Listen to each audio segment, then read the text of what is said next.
Je suis Oedipe, un personnage de la mythologie grecque. Je crois que beaucoup d'entre vous ont appris mon histoire à travers la théorie de Freud ou les œuvres du célèbre dramaturge Sophocle, Oedipe roi.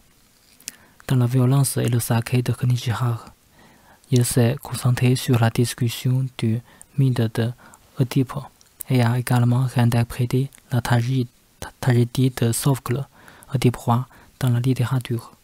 Puis, il a critiqué l'analyse de Freud sur le complexe deuil. Les critiques ont toujours qualifié mon histoire tragique, décrite dans Oedipe roi de Sophocle, de tragédie du destin. Le livre met l'accent sur le conflit entre la conscience personnelle, le comportement et le destin du protagoniste.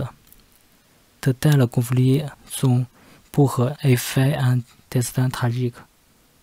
Mais Gérard estime que ce genre de conflits proviennent en fait principalement du conflit potentiel entre moi et mon père. Ces manifestations extérieures du désir mimétique de la conscience personnelle. Freud a également remarqué les caractéristiques de ces imitations. Il a parlé de cette caractéristique du désir mimétique comme identité.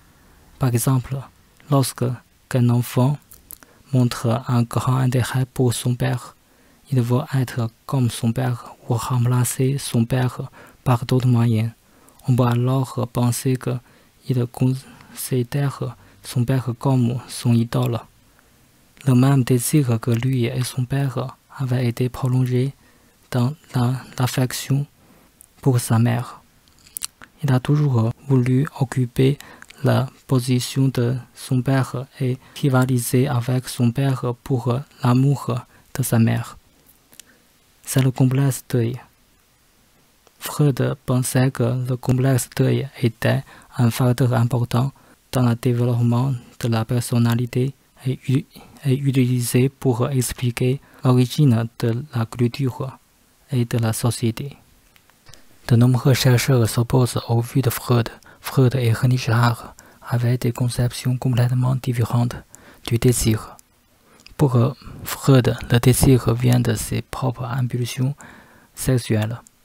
Le subconscient de l'enfant a naturellement le complexe oedipien de tuer son père pour épouser sa mère.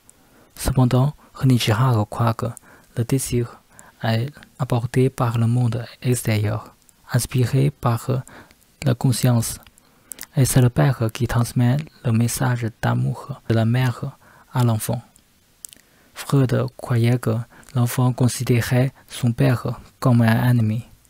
Kenichihara estime que cette conscience n'existe que lorsque l'enfant est rejeté par un adulte pour la première fois. Kenichihara a décrit la relation entre les personnages selon les désirs triangulaires.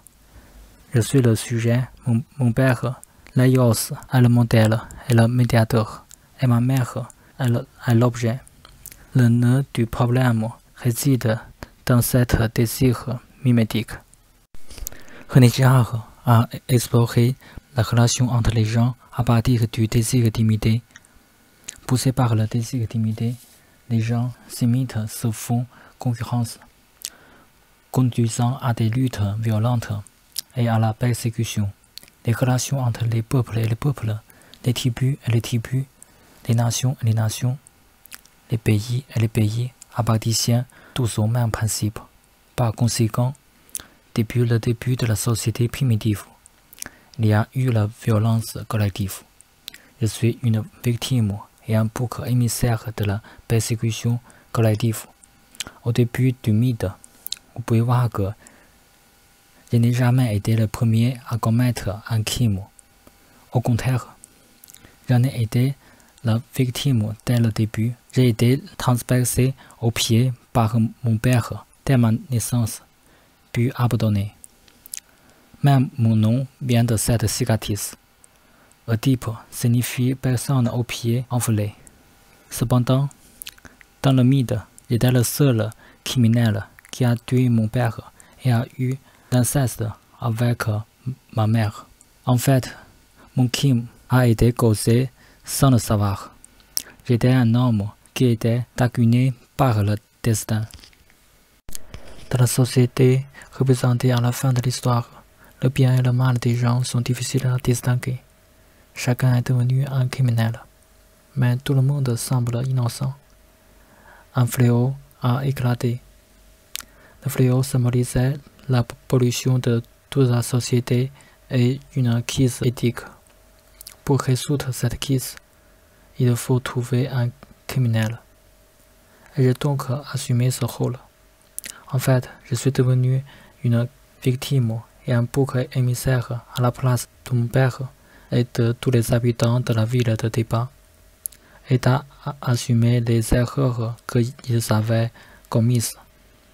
Ce sacrifice apporte la réconciliation et la paix dans une société en crise.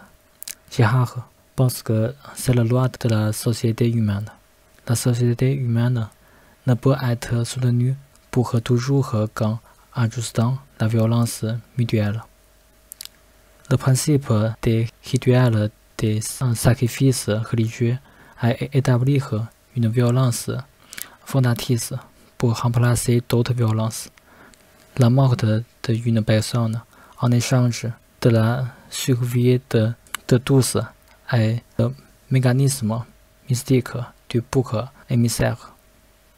Il s'appuie sur ces idées du désir mimétique et du bouc émissaire pour montrer que le sens du sacré est à chercher dans la violence originelle de la communauté.